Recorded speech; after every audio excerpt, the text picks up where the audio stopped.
Hello, આપણે આ સેશનમાં વાત કરીશું એસે રાઇટિંગની. ઓકે, જુઓ, હું છે ને તમને કંઈ જ આજુબાજુનું કોઈ પણ એવી અનનેસેસરી વાત નહીં કરું. I am a very die hard aspirant. મને ખબર છે કે સમય કેટલો મહત્ત્વનો છે. ઓક્ટોબરમાં જીપીએસસીની એક્ઝામ છે, ઓગસ્ટમાં યુપીએસસીની મેઇન્સ છે. 2 મહિના 4 મહિના આ જતાં બિલકુલ સમય નથી લાગતો અને આપણે આપણો સમય વેડફી દઈએ છીએ ક્યાં? સ્ટ્રેટેજી બનાવવામાં, અલગ અલગ વિડીયોઝ જોવામાં, અને રહી જાય છે શું? પ્રેક્ટિસ. મારો આશય એટલો જ છે કે આપણે બહુ સાચી દિશામાં અને બહુ વ્યવસ્થિત મહેનત કરવાની છે, અને આ મહેનત છે એ તમને જીપીએસસીના દરવાજે પહોંચાડી દે અને ત્યાંથી કલેક્ટર ઓફિસ સુધી પહોંચાડી દે. તો આ સેશનનું ફળ છે એ આપણે બધા પામી જઈશું. ચલો વાત કરીએ કે એસે શું છે. તો ખાલી મેં અહીંયા એક વસ્તુ લખી છે કે એસે છે ને કોઈ ટ્રીક નથી, પણ એસે છે એક કળા છે, એક આર્ટ છે. બરાબર? કેમ? જુઓ, હું છે ને આમાં હ્યુમનિટી એટલે જે લિટરેચરનું સ્ટુડન્ટ છું. મને હંમેશા વાંચવા, લખવાનો અને ક્રિએટિવિટીનો એ મારા મૂળમાં પહેલેથી છે. તો મેથ્સ છે ને એ મેં મારી પ્રેક્ટિસથી જાણ્યું છે કે મેથ્સ તમને ટ્રીકથી આવડી જાય, કે તમારી પાસે અમુક ફંડામેન્ટલ પેલા છે તો તમે એ બાબતમાં વિચારીને અમુક સમ છે સોલ્વ કરી લેશો, અમુક દાખલા કરી લેશો. બરાબર? બહુ હાઈ લેવલનું મેથ્સ છે એ મેં ક્યારે કોશિશ નથી કરી, એટલે મને હજી એ મારી માટે ઇમ્પોસિબલ લાગે છે. પરંતુ મને આ હું તમને જે આ કહું છું ને કે આની કોઈ ટ્રીક નથી, બિકોઝ મેં લોટ્સ ઓફ બુક્સ વાંચી છે ને બુક્સ વાંચવાનો મને બહુ સારો મતલબ એક્સપિરિયન્સ છે, કે reading is my very corner thing, કે જે મને સૌથી વધારે ગમતું હોય. પણ આટલી બધી બુક્સ વાંચ્યા પછી પણ આપણે કેમ સારું લખી નથી શકતા? બિકોઝ કોઈ ટ્રીક નથી. તમે આટલું જાણી ગયા ને તમને આમ લખાઈ ગયું નહીં. પણ આ એક આર્ટ છે, અને આર્ટ ક્યાંથી આવશે? તો આર્ટ આવશે તમારી ઇનબિલ્ટ જે સમજણ છે એના પ્રત્યેની, અને તમારામાં એ અંદરથી હવે આવી રહ્યું છે. હવે આઉટર પ્રોસેસ નથી રહી, હવે ઇનબિલ્ટ પ્રોસેસ થઈ ગઈ છે. ત્યારે જે ક્રિએટ થાય ને એ આર્ટ. તો આ અહીંયા સુધી એસેની શરૂઆત જ અહીંયાથી છે. તો અહીંયા સુધી આપણે પહોંચવું તો પડશે, અને જો અહીંયા પહોંચી ગયા ને તો માર્ક્સ આવવાની પૂરી સંભાવના છે. હવે આની માટે છે ને આપણે પહેલાં જોઈએ કે જીપીએસસી શું કહે છે. તો જીપીએસસી તમને 3 કલાક આપે છે, 250 માર્ક્સનું પેપર છે. એ અને બી જે સેક્શન છે એમાં 4 ઓપ્શન છે, એમાં તમને પસંદગી આપી દીધી છે. એટલા માટે સૌથી મોટી એક સમસ્યા પસંદગીની પણ છે એસેમાં. બરાબર? 1000 થી 1200 શબ્દોમાં લખવાનું છે. આ 1000 થી 1200 શબ્દોમાં કઈ રીતે લખવું, એમાં કઈ રીતે એનું બાયફર્કેશન કરવું, એ બધું જ આપણે આગળ જોઈશું. કેમ માર્ક્સ નથી આવતા એની પણ ચર્ચા કરીશું. એસે મૂળમાં શું છે એની પણ ચર્ચા કરીશું. ટાઈપ્સ ઓફ એસે કેવા હોય એની પણ ચર્ચા કરીશું. હવે એસે છે એ કયા ટ્રેન્ડમાં જઈ રહ્યા છે એની પણ ચર્ચા કરીશું. પ્રિપરેશનમાં શું મહત્ત્વનું છે એસેમાં એ પણ અહીંયા વાત થશે. કયા પ્રકારના એસે પૂછાઈ રહ્યા છે, એના 2 પાર્ટ કયા છે એની પણ વાત થશે. એસેને કઈ રીતે અનફોલ્ડ કરવો, કઈ રીતે શરૂઆતથી લઈ છેક સુધી પહોંચવું એની પણ વાત થશે. ઇન્ટ્રો, બોડી, કન્ક્લુઝન કઈ રીતે આપણે એને એક સ્ટ્રક્ચરલ ફોર્મમાં આગળ વધારવું એ પણ આપણે અહીંયા વાત કરીશું. અને એક્સપિરિયન્સ્ડ ઉમેદવારોનો એક સૌથી કોમન પ્રશ્ન છે એ શું છે? એ મારો પણ છે, તમારો પણ હોઈ શકે છે, પણ એને આપણે કઈ રીતે ડીલ કરીએ આ સેશન દ્વારા. અને સાથે મળીને તમને મારાથી સારો કોઈ વધારે આઈડિયા હોય તો તમે પણ કોમેન્ટમાં શેર કરી જ શકો છો. અને યસ, હવે આમાં છે ને આપણે વાત કરીએ કે કઈ રીતે એસેમાં જીપીએસસી શું ડિમાન્ડ કરે છે.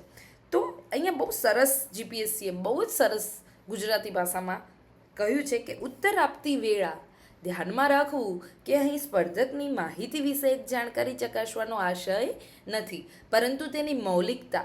ઓકે, મૌલિકતા, તમારી ફંડામેન્ટલ, તમે ઓરિજિનલ તમારી જે લખવાની કળા છે, તમારા ઓરિજિનલ થોટ પ્રોસેસ કેવા છે. તો આ મૌલિકતા છે ને એક ઇન્ડિવિડ્યુઅલિટી છે. મતલબ હું મૌલિક નથી ને તો મારામાં વ્યક્તિગત કંઈક એવી વિશેષતા નથી. બિકોઝ હું કોઈનું કોપીકેટ કરું છું તો એ મારું નથી. તો ઓરિજિનાલિટીનો મતલબ તો એ જ છે ને કે તમે વ્યક્તિગત રીતે કેટલા મૌલિક બની શકો છો. તો મૌલિકતા, તર્કશીલ, તમે આર્ગ્યુમેન્ટિવ કેવા છો, અને એ તર્કશીલમાં રીઝન, ઓકે, કોઈ હવામાં વાત નથી કરવાની. હવામાં તો જો કે તર્ક થાય નહીં, હવામાં જે અપાય એ બધા ઓપિનિયન વોલ્કેનો હોય. ઓકે, એટલે તર્કશીલ તમારે બનવાનું છે.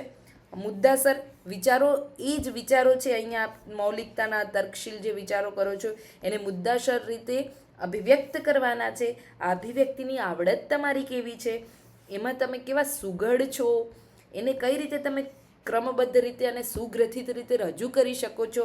આ જે આપણી ક્ષમતા છે એ ક્ષમતાને નાણવાનો આશય છે. નાણવાનો શબ્દ કેમ લખ્યો છે? કારણ કે આપણને અહીંયાથી શું આપશે?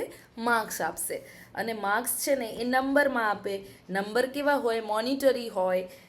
આટલા માટે અહીંયા શબ્દ છે નાણવાનો આશય છે. તો ઉત્તર આપતી વેળા ધ્યાનમાં રાખવું કે અહીં સ્પર્ધકની માહિતી વિશે એક જાણકારી ચકાસવાનો કોઈ આશય નથી.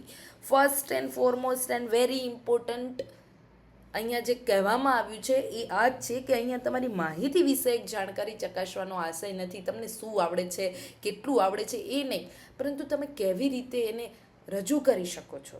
અને એમાં આર્ગ્યુમેન્ટ છે, એમાં રીઝન છે, તમારી પાસે એનો એવિડન્સ છે તમે જે કહો છો એનો.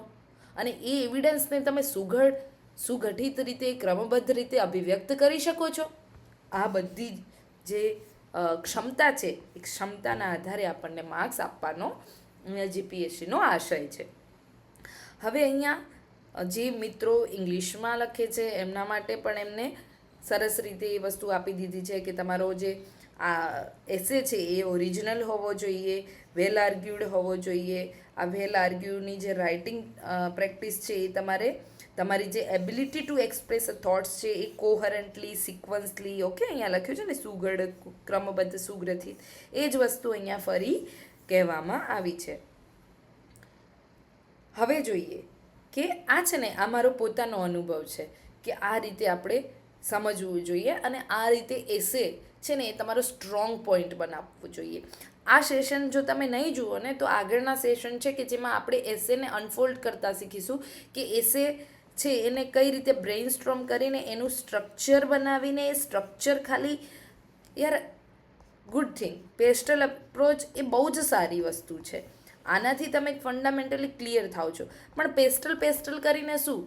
હું પેસ્ટલને અને એસેને એ રીતે અલગ સમજું છું કે એસે છે ને એ મારું ઘર છે, પેસ્ટલ છે ને એ મેં કોઈકને કોન્ટ્રાક્ટ આપ્યો છે મારું મકાન બનાવવાનો.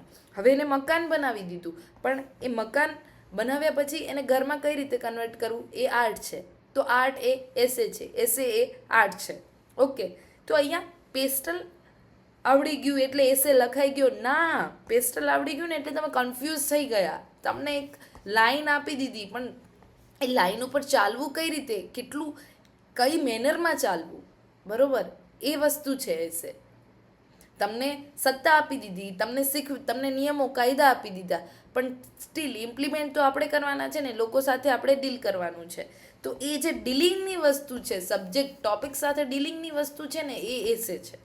ઓકે, ચલો હવે જોઈએ કે એસેમાં 3 ઈ ખૂબ જ મહત્ત્વના છે. કયું? કે જે પૂછ્યું છે ને એ એક્ઝેક્ટલી તમને સમજાઈ જવું જોઈએ અને એક્ઝેક્ટલી એ જ બાબતને લખવાની છે. ઓકે, એટલે એક્ઝેક્ટ કોર આઈડિયા તમને આવી જવો જોઈએ. કોર આઈડિયા આવી ગયો તો પછી શું તમારી પાસે કોઈ એવા એક્ઝામ્પલ છે, એવા એવિડન્સ છે. ઓકે, સો આ વસ્તુ, કારણ કે આના વગર તો શું છે કે અગેઇન યુ હેવ, તમને કોર આઈડિયા આવી ગયો પણ મને ખબર છે કે આમ કરવાનું છે પણ થઈ નથી રહ્યું બિકોઝ મારી પાસે એક્ઝામ્પલ નથી કઈ રીતે કરવાવાળા, કેવી રીતે થવાવાળા અને આ કેમ થયું વાળા. પછી એક્સપિરિયન્સ. હવે આ એક્સપિરિયન્સ એવો નથી કે તમારે પોતે પર્સનલ જે લખો છો એ થયો હોવો જોઈએ, ના, એનો મતલબ નથી. પણ એક્સપિરિયન્સ એ છે રાઇટિંગનો એક્સપિરિયન્સ. એસે તમે જ્યારે એક્ઝામ હોલમાં બેસીને લખો છો ને એના પહેલાં તમને એટલો બધો એ બાબતનો એક્સપિરિયન્સ હોવો જોઈએ જેવો કે માઇકલ ફેલ્પ્સને સ્વિમિંગમાં હતો, વિરાટ કોહલીને ક્રિકેટમાં છે, વૈભવ સૂર્યવંશી અત્યારે જે ક્રિકેટમાં પોતાનો જલવો દેખાવી રહ્યો છે, અને નેપોલિયનને કે એલેક્ઝાન્ડરને બેટલ ગ્રાઉન્ડ ઉપર હતો. કારણ કે એ લોકો એટલી બધી પ્રેક્ટિસ કરી હતી કે તેમની બ્રેઇન મેમરી એ છે ને મસલ્સ મેમરી બની ગઈ. ઓકે, સામેથી બોલ આવી રહ્યો છે, સામેથી ક્વેશ્ચન આવી રહ્યો છે, તો એ તમારા મસલ્સ મેમરીમાં, તમારા સબકોન્શિયસ માઇન્ડમાં એટલું ઇફેક્ટિવલી જતું રહેવું જોઈએ કે તમારું રાઇટિંગ છે ને એ ઇફેક્ટિવલી આર્ટના ફોર્મમાં રજૂ થાય. હવે આની માટે છે ને હું હંમેશા અહીંયા સ્વયંને કહું છું કે જીપીએસસીના એસેના પેપરમાં પ્રશ્નકર્તા પણ હું છું અને જવાબદાતા પણ હું છું, બરાબર. તો આ પેપરનું મહાભારત એવું છે કે અહીંયા તમે જ કૃષ્ણ છો અને તમે જ અર્જુન છો. કેમ? ટોપિક આપવામાં આવ્યો છે, ટોપિક પ્રશ્ન નથી, ટોપિક જ છે. જુઓ, ધીસ ઇઝ આ બહુ જ સમજવાની વાત છે. બીજા પેપરમાં અને એસેના પેપરમાં શું ફરક છે? અહીંયા ટોપિક આપવામાં આવ્યો છે, અહીંયા પ્રશ્ન નથી પૂછવામાં આવ્યો, અહીંયા તમને ટોપિક આપી દેવામાં આવ્યો છે. ટોપિકને તમારે પ્રશ્નો પૂછવાના છે અને પછી તમારે એના જવાબ આપવાના છે. માટે અહીંયા તમે કૃષ્ણ અને Arjun, you are the same person. અને આના માટે ટ્રીક છે ઇન્વર્ઝન. હવે આ શું છે ને હું આ તમને આગળ કહીશ. આપણે જ્યારે બીજા સેશન કરીશું ત્યારે વોટ ઇઝ ધ ઇન્વર્ઝન, કઈ રીતે, નેગેશન શું છે, તો એ આવશે. પણ એના પહેલાં આપણે એ સમજવું પડશે કે કેવા ટોપિક પૂછે છે, કઈ રીતે આપણે એ બાબતે આગળ વધવાનું છે. યસ, હવે અહીંયા એક પ્રશ્ન છે કે વોટ યુ નો અને વોટ યુ થિંક. જીએસના પેપરમાં તમને પૂછવામાં આવે છે કે તમે આના વિશે શું જાણો છો, અને અહીંયા તમને પૂછવામાં આવે છે કે તમે આના વિશે શું વિચારો છો. એટલે જ તમે અહીંયા ઓરિજિનલ થઈ શકો છો. જો હું કંઈક જાણું છું ને એ મારો કોઈ બીજો મિત્ર પણ જાણે છે, બરાબર. તમે પણ કદાચ આ જે પણ સેશન જોઈ રહ્યા છે એ મને ખબર છે કે અત્યારે યુએસ, ઈરાન, ઇઝરાયલ આમાં શું થઈ રહ્યું છે ને એ મને ને તમને બધાને ખબર છે. પણ તમે એના વિશે શું વિચારો છો, હું એના વિશે શું વિચારું છું, ત્યાં આપણે બંને અલગ છીએ. આપણે સૌ અલગ છીએ પોતાની રીતે. તો અહીંયા તમારી ઇન્ડિવિડ્યુઅલિટી ચેક કરવાની છે. એટલે તો એ લોકોએ કહી તમારી ઓરિજિનાલિટી, તમારી મૌલિકતા અહીંયા ચેક કરવામાં આવશે. અને તર્કમાં હું ને તમે બંને અલગ હોઈ શકીએ. તમે કદાચ યુએસના પક્ષે હોઈ શકો, હું કદાચ એ ત્રણેયમાં ન્યુટ્રલ હોઈ શકું, અને હું એ ત્રણેયની સારી બાબતો, સારી ખરાબને આવું કેમ થઈ રહ્યું છે એ વિચારવામાં મારા તર્ક તમારાથી અલગ હોઈ શકે. તો આપણે તર્કની દ્રષ્ટિએ અલગ છીએ, બરાબર. અને અહીંયા એટલે ચેક કરવામાં આવે છે કે વોટ યુ થિંક. જો તમે છે ને એસેના ટોપિકને સમજી અને એ સમજી ગયા ને કે આમાં તમે શું વિચારો છો, અને એ વિચારો છો ને એ વ્યક્તિગત નથી, એ વ્યક્તિ કેન્દ્રી નથી. ઓકે, વ્યક્તિ કેન્દ્રી નથી. તમે બહુ સ્વાર્થી નથી વિચારતા. તમારો વિચારવાનો જે પોઈન્ટ છે એ સમગ્રલક્ષી છે, બરાબર. કે તમે બહુ જ બધા લોકોને વિચારીને સમાવેશી વિચારશૈલી છે તમારી. આ જ વસ્તુ અહીંયા ચેક થાય છે. Dear friend, this is very important કે આપણે એ સમજી જઈએ કે એસેમાં તમને શું ખબર છે ને એ નથી પૂછાતું. યાર પ્લીઝ, અહીંયા તમે કઈ રીતે ઓરિજિનલી એને વિચારો છો, તમે કઈ રીતે ઓરિજિનલી એને આર્ગ્યુ કરી શકો છો, તમે કઈ રીતે ઓરિજિનલી એને સ્ટ્રક્ચર કરી શકો છો, આ બહુ મહત્ત્વનું છે. How and Y. ઓકે, અને પછી એ વસ્તુ છે તમારે એક્ઝામ્પલથી તમારા રાઇટિંગ એબિલિટીમાં લઈ આવવાની છે. ઓકે, આ મૂળભૂત તફાવત છે જીએસના પેપરમાં અને એસેના પેપરમાં. ચલો, હવે એક બહુ જ ચર્ચાતો પ્રશ્ન, કેમ એસેમાં માર્ક્સ નથી આવતા? એ તો મને પણ બહુ મોટો પ્રશ્ન છે કે એસેમાં માર્ક્સ કેમ નથી આવતા. અત્યાર સુધી જેમ કે હું છું તો મારા ફર્સ્ટ એસેમાં 80 માર્ક્સ હતા. એ વખતે હું બહુ તૈયારીની કેવી કે મારી ફર્સ્ટ મેઇન્સ, અને જ્યારે સૌથી ગંદા માર્ક્સ આવ્યા એસેમાં એ માર્ક્સ હતા 52 માર્ક્સ. ઓકે, તો એ શું થયું આપણી સાથે કે આપણે 80થી 52 આવી ગયા? કંઈક તો થયું જ છે. અને ફંડામેન્ટલી મને એ વખતે ખબર છે કે શું થયું છે. મારી પાસે માહિતી વધી ગઈ. જ્યારે ફર્સ્ટ મેઇન્સ હતું ને ત્યારે આટલી બધી માહિતી નહોતી. અને મને ખબર નહીં, બહુ આ વખતે આ વસ્તુ, આ લાઈન અહીંયા ગમી કે અહીંયા તમારી માહિતી વિશે એક જાણકારી ચકાસવાનો કોઈ જ આશય નથી. અહીંયા આપણી અલગ પ્રકારની ક્ષમતા જાણવાનો આશય છે. તો જોઈએ કે હવે આપણે આમાં કેટલા ખરા ઉતરી શકીએ છીએ. 240નું ઇન્ટરવ્યૂ મારે આવ્યું છે અને આ ઇન્ટરવ્યૂ એ મારું 6th ઇન્ટરવ્યૂ હશે જીપીએસસીમાં. ઓકે, એટલે કન્ટિન્યુઅસલી મેં એક આખો પ્રોગ્રેસ જોયો છે કે કઈ રીતે લેખનમાં છે, ઇવેલ્યુએશનમાં છે, અને કન્ટિન્યુઅસલી ત્યાં સુધી પહોંચી જ જવાય છે. બરાબર, તો કંઈક તો એવી હશે એસેની એક આર્ટ ફોર્મેશન કે આપણે આ બધું અવોઇડ કરવું જોઈએ, જેથી આપણા માર્ક્સ નથી આવતા ને એ સમસ્યામાંથી આપણને થોડી મદદ થઈ શકે. એમાં મને એક વસ્તુ લાગે છે કે બીબાઢાળ અભિગમ, sorry to say everybody right એસેને આ ફોર્મેટમાં લખે છે, કંઈ ખોટું નથી, પણ અગેઇન મકાન અને ઘરમાં ફરક તો છે, એટલું તો તમે સમજતા જ હશો. તો બીબાઢાળ મકાન છે, ઘર બધાનું અલગ અલગ હોય. તો પેસ્ટલ અને સ્વોટ અપ્રોચ છે, તો આ અપનાવવાનો છે. લખવામાં કંઈ ખોટું નથી, આ હોવો જોઈએ, પણ શું લખો છો તમે એ મહત્વનું છે. માળખું તૈયાર કરી દીધું પણ મસાલો સાવ સાદો ભરશો, તર્ક વગરનો, વિશ્લેષણ વગરનો, તો માર્ક્સ નહીં આવે. સિમ્પલ, નહીં આવે માર્ક્સ. બરાબર. બીજું છે આગળ કે કેમ તમારી પાસે એક્ઝામ્પલ તો છે, પણ એ બધા કેવા છે? રીઝન વગરના છે. એક્ઝામ્પલ આપો છો પણ આગળ રીઝન નથી આપી શકતા. એક્ઝામ્પલ છે તો બધા કેવા છે? આઉટડેટેડ છે. તમારી નવીનતા તો હોવી જ જોઈએ, ફ્રેશનેસ હશે ને તો જ સામેની ડીશ છે ને એ તમને ખાવાની ઈચ્છા થશે. ઓકે, તો ફ્રેશનેસ બહુ મહત્ત્વની છે. સોરી, અહીંયા થોડું આ એક તમને કદાચ વંચાતું નહીં હોય, હું સેજ એને ફરી લખી દઉં. ઓકે, અહીંયા શું છે? સ્વયંની સર્જનાત્મકતા. ઓકે, ઓરિજિનાલિટી આપણી, એનો અભાવ હોય, આનો અભાવ છે તો એ નહીં આવે માર્ક્સ. ત્યાર પછી અહીંયા બીજી એક વસ્તુ છે કે તમારામાં એ કોર આઈડિયાની કોઈ ઇન્સાઇટ નથી તો માર્ક્સ નહીં આવે. તમે એવું લખ્યું છે કે જેનું એસે સાથે દૂરનો સંબંધ છે, નજીકનો કોઈ સંબંધ નથી, ડાયમેન્શન તમને પ્રોપર ખોલતા આવડ્યા નથી, તો માર્ક્સ નહીં આવે.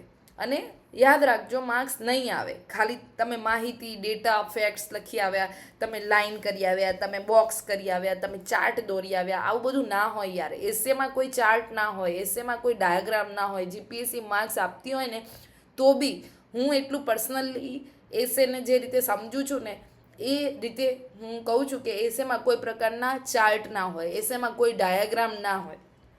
અને હવે તો ફિલોસોફિકલ, એથિકલ એસે પૂછાઈ રહ્યા છે, એટલે એની તો કોઈ વાત જ નહીં આવે. બરાબર. એસેમાં તમારો પોઈન્ટ ઓફ વ્યૂ હોય, તમારી એક મૌલિકતા હોય, ઓરિજિનાલિટી હોય, પણ એ ઓરિજિનાલિટી, મૌલિકતા એ બધી હવામાં વાતો ના હોય, એ બધા જ એવિડન્સ બેઝ વસ્તુની વાત થતી હોય, એક તર્કબદ્ધ કોહરન્ટલી વાત થતી હોય, કોઈ વચ્ચે કોઈ ગેપ ના હોવી જોઈએ. બરાબર.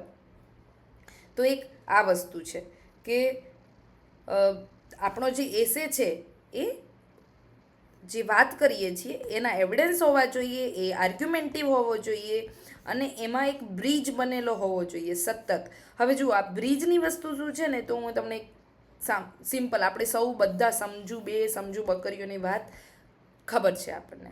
હવે એસસીમાં તમે સપોઝ લખો છો અને આ બ્રિજ, સમજુ બે બકરીઓ અહીંયા આવે છે, એકબીજા સાથે સંવાદ થાય છે અને અચાનક બ્રિજ છે એ તૂટી જાય છે, તો શું થયું? વાર્તા આગળ જ ના વધી, બધાનો સત્યનાશ થઈ ગયો. બકરીઓય ગઈ, બ્રિજ બી ગયો અને વાર્તા બી ગઈ. તો આવું ના થવું જોઈએ. આ સેતુ છે ને એ હંમેશા જળવાઈ રહેવો જોઈએ. અને આ સેતુ ઉપર આ બાજુ એ નામની બકરી છે ને અહીંયા બી નામની બકરી છે. આ બંને કંઈક વાત કરે છે, આર્ગ્યુમેન્ટ કરે છે અને પછી એક સમાધાન પર પહોંચે છે. પણ આ સમાધાનની વચ્ચે આ બ્રિજ છે ને એ તો જળવાયેલો જ છે. અને આ બ્રિજ એટલે શું? આપણો ટોપિકની નજીક રહીને એના સમાંતર આપણે વાત કરવાની છે. જો તમે ટોપિકથી દૂર જતા રહ્યા તો ત્યાં બધી જ લિંક તૂટી જશે અને માર્ક્સ નહીં આવે. તો એક આ વસ્તુ ખાસ ધ્યાન રાખવાની છે એસેના પેપરમાં. યસ. હવે પ્રશ્ન આવે છે કે એસે ક્યારથી લખવો, કેવી રીતે લખવો અને ક્યાંથી લખવો અને કેવી રીતે લખવો, બરાબર? તો તો હું તો કહું આજથી જ લખો. આ વિડીયો અહીંયા પોઝ કરી દો જોવા પહેલાં અને લખો એસે તમારા માતા પિતા ઉપર, બરાબર? તમારા ફેવરેટ પર્સન ઉપર તમે એસે લખો. અને કેટલા શબ્દોમાં લખવાનો છે? 1000 થી 1200 શબ્દોમાં લખવાનો છે. અને જુઓ, હું તો કહું લો તમે કલાક આ વિડીયો પોઝ કરીને અને પછી જુઓ કે તમે એસેમાં જે લખ્યો એ એસેમાં હવે પછીની વાત થવાની છે એમાંથી શું મિસ કરી દીધું. અને એ વધારે ઇફેક્ટિવ થશે. Trust me. લખો, કારણ કે પોતાના લોકો વિશે લખવામાં તો આપણે ક્યારે ગરીબ ન જ હોવું જોઈએ, ક્યારે કાચા ન જ પડવું જોઈએ. અને જો તમે ત્યાંય કાચા છો ને તો સમજવાનું છે કે આપણી એસે રાઇટિંગની એબિલિટી ક્યાં છે. અને સૌથી ઇમ્પોર્ટન્ટ વસ્તુ, મેન્સની એક્ઝામ પહેલાં તમને તમારી નબળાઈ ખબર હોવી જોઈએ. કોઈ પણ વસ્તુમાં, ઇન્ટરવ્યૂમાં હો, મેન્સમાં હો, પ્રિલિમ્સમાં હો, દરેક જગ્યાએ તમારી સ્ટ્રેન્થ અને તમારી નબળાઈ આ બંને વસ્તુ ખબર હોવી જોઈએ. તો જો તમને નબળાઈ ખબર હશે ને તો તમારામાં જે ફ્યુઅલ છે ને, એનર્જી છે ને એ વધી જશે તૈયારી કરવાની. કારણ કે અલ્ટિમેટલી ગોલ તમારો નક્કી છે કે તમારે પાસ થવું છે. અને પાસ થવું છે તો પછી એનો રસ્તો એ જ છે કે તમારે બહુ જ એ માટે એ જે માંગે છે એવા તમારે બનવાનું છે, એટલું તપવાનું છે, બરાબર? એ તમારું તપ છે એ જેટલું સ્ટ્રોંગ હશે એટલા તમે વધારે ઉર્જાવાન બનશો. તો ક્યારથી શરૂ કરવું જોઈએ? આજથી બી કરી દો, કોઈ વાત. એસેમાં એવું કંઈ છે જ નહીં. જુઓ, એસેમાં જે પણ કંઈ પૂછે છે ને એ કંઈ હાઈફાઈ નથી હોતું કે આપણે કંઈ સમજી જ ના શકીએ છીએ, બરાબર? જો એવું હોત ને તો આપણને સમસ્યા ના આવત પસંદગીની. પરંતુ આપણને બધાને આ જે 4 નિબંધો છે એ 4માંથી એક પર પહોંચવાની સમસ્યા આવે છે. કેમ? આપણને 4 વિશે આઈડિયા છે. તો લખવું ક્યારથી જોઈએ? લખવાનું શરૂ કરી દેવું જોઈએ. ક્યાંથી ટોપિક લેવા? આપણી પાસે જીપીએસસી, યુપીએસસી, અધર પીસીએસ, મેની બધા આ જે કોચિંગ ઇન્સ્ટિટ્યૂટ છે એમાં ક્યાંક ને ક્યાંક ટેલિગ્રામ ચેનલ ઉપર એ લોકો પોતાના માર્કેટિંગ માટે કંઈક ને કંઈક મૂકતા જ હોય છે, બરાબર? તો એનો તમે ઉપયોગ કરી શકો. તમને કોઈ ન્યૂઝપેપર વાંચતી વખતે કોઈ એવું ટાઇટલ મળી ગયું કે તમને લાગે છે કે આના ઉપર લખવું જોઈએ, ત્યાંથી લખો. બહુ જ બધા સોર્સ છે, બસ લખવાની તૈયારી હોવી જોઈએ. હાઉ, કેવી રીતે અને શું, એ તમે પહેલાં એસે લખો, બરાબર? જે પણ આવડે છે એ લખો. અને આપણે લખવાનું તો અત્યારે પોતાના પ્રિયજન વિશે જ છે. અને આમાંથી આટલી આ એક્ઝામની પ્રિલિમ્સ ક્રેક કર્યા પછી મને નથી લાગતું કે તમને એ ના ખબર હોય કે તમારું ફેવરેટ પર્સન કોણ છે. લખો એના વિશે 1000 થી 1200 શબ્દોમાં અને પછી જુઓ શું તકલીફ પડે છે, બરાબર? ચલો આગળ વાત કરીએ. હવે જે મિત્રોએ એસે લખ્યા પછી અહીંયા આવ્યા છે એમને હવે વધારે મજા આવશે. યસ, એસે છે ને 1000 થી 1200 શબ્દોમાં લખવાનો છે, બરાબર? એના માટે તમારી કેપેસિટી, હવે તમે આ એસે લખ્યો ને એટલે ખબર પડી ગઈ હશે. ઘણાને કેવું થાય કે એક આ પેજ છે એની પર કોઈને 20 લાઈન આવતી હોય, કોઈને 15 લાઈન આવતી હોય, ને વધારે પડતું ખુલ્લું લખતા હોય તો 12 લાઈન આવતી હોય. હવે આ 20, 15 અને 12 છે એ તમારું સ્પેસ મેનેજમેન્ટનું કામ છે.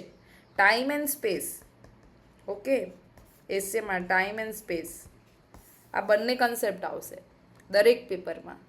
આખા જીવનમાં ટાઈમ એન્ડ સ્પેસનો સમસ્યા છે.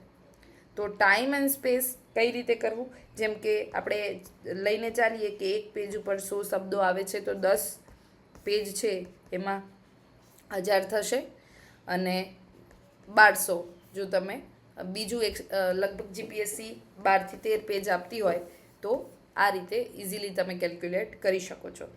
હવે ઇન્ટ્રોડક્શન છે, પછી આવે છે ઓપનિંગ ડાયમેન્શન, પછી આવે અહીંયા ઓપનિંગ ડાયમેન્શનમાં તમે થીસીસથી શરૂ કરો, અહીંયા આવશે એન્ટીથીસીસ, અહીંયા મારું પોતાનું ઇનોવેશન છે but this is synthesis and lead toward conclusion, અને અહીંયા આવશે ફાઇનલ કન્ક્લુઝન. ઓકે, તો હવે ઇન્ટ્રો છે, બોડી છે અને કન્ક્લુઝન છે. આને આપણે ગ્રાફથી સમજીએ. ચલો, ઓકે, આ ગ્રાફ છે. અહીંયા છે ને, એક જ મિનિટ, અહીંયા શું છે? જોય છે. ઓકે, સોરી, અરે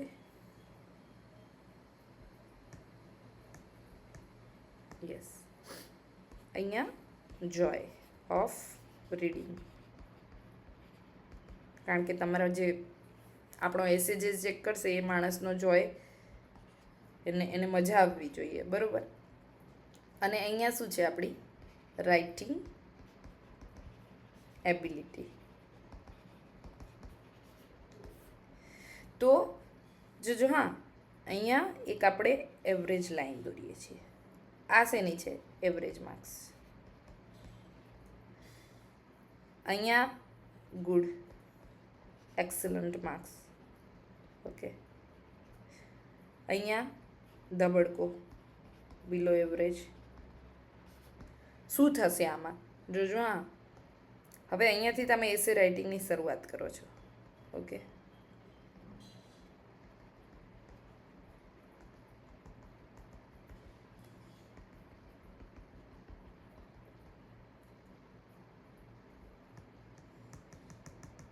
સોરી, એક જ મિનિટ.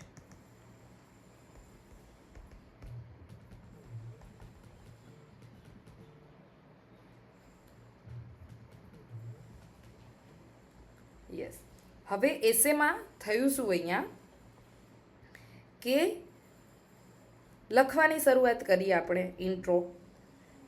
ઇન્ટ્રો જેનો આ લાઈનથી ઉપર ગયો, મતલબ આ peak intro, good intro, great.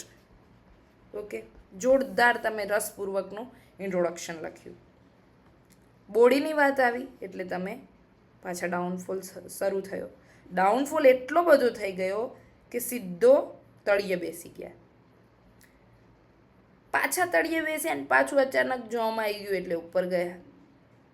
Again બોડીમાં એક ફ્લો આવ્યો, વળી પાછો ધબડકો આવ્યો. હવે આવે છે અહીંયા વાત કન્ક્લુઝનની. ઓકે, હવે જેનું કન્ક્લુઝન આમ છે ને, એને તો સમજવાનું કે તમે તો ગયા જ છો. જેનું કન્ક્લુઝન આ લાઇનથી નીચે છે, જે આપણી એવરેજ લાઇન છે એનાથી નીચે, બહુ ખરાબ કન્ક્લુઝન, મતલબ નોર્મલ આમ લેમેન લેંગ્વેજનું જે કન્ક્લુઝન છે ને, તો માર્ક્સ નહીં આવે. કન્ક્લુઝન પણ પીક પર હોવું જોઈએ, ઇન્ટ્રો પણ પીક પર હોવો જોઈએ, ને બોડીમાં વેવિંગ હોય પણ આ લાઇનથી નીચે નહીં. ઓકે, તો આ જે રાઇટિંગનો પોર્શન છે, આ રાઇટિંગનો પોર્શન, ઓકે, અલગ કલર આપણે લઈ લઈએ. આ જે રાઇટિંગનો પોર્શન છે, અહીંયા તમે જે રમો છો એ છે જોય ઓફ રીડિંગ. અહીંયા છો એવરેજ માર્ક્સ, આની નીચે છો, અને એમાંય જો અહીંયા જ આની શરૂઆતમાં બી તમે અહીંયા રહ્યા, વચ્ચે પણ અહીંયા રહ્યા, અને અહીંયા તો તમારા માર્ક્સ નથી જ આપવાના. તો આ રીતે આખું એસેનો ફ્લો છે ને, એમાં આપણે ક્યાં રહેવાનું છે ને એ પહેલેથી મગજમાં ક્લિયર કરી દેવાનું છે, બરાબર, આ ગ્રાફને. હવે આગળ છે કે યસ, એસેનો તમે ઇન્ટ્રો લખી શકો. ઇન્ટ્રો માટે તમને જે પૂછવામાં આવ્યું છે એનામાં તમે કોઈ વિરોધાભાસ શોધી શકો, તમને એની કોઈ પ્રાસંગિક એવી સરસ વાર્તા આવડે છે, તમને કોઈ કવિતા યાદ આવે છે, તમે કોઈ સરસ બ્યુટીફુલ ક્વોટથી શરૂઆત કરી શકો છો, સંવાદથી શરૂઆત કરી શકો છો. આના અલગ અલગ ડિફરન્સ આગળ હું સમજાવું છું કે કઈ રીતે બીજા છે, બરાબર.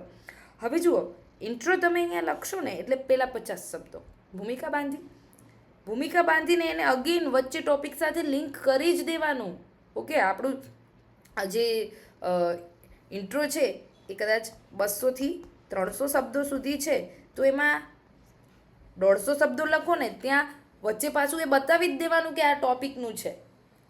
ઓકે, અને પછી શરૂઆત તમારી જે ઓપનિંગ ઓફ એસે છે એ ક્યાંથી થાય? થીસીસ વાક્યથી થાય. થીસીસ વાક્ય એટલે શું? પ્રશ્ન પૂછવાનો. પ્રશ્ન કયો? ફંડામેન્ટલ પ્રશ્ન, બરોબર. આગળ વાત આવે છે, સમજવાનું છે આપણે કઈ રીતે પ્રશ્ન પૂછવાનો છે પણ. તો આ ફંડામેન્ટલ પ્રશ્નથી શરૂઆત થશે. હવે છે ને જુઓ, આનાથી પણ શરૂઆત થઈ શકે, પણ આના માટે તમારે ક્યાં પહોંચવું પડે? તમારે બનવું પડે એસેઇસ્ટ, બરોબર. તમારું આમ મહાન નામ હોવું જોઈએ નિબંધમાં.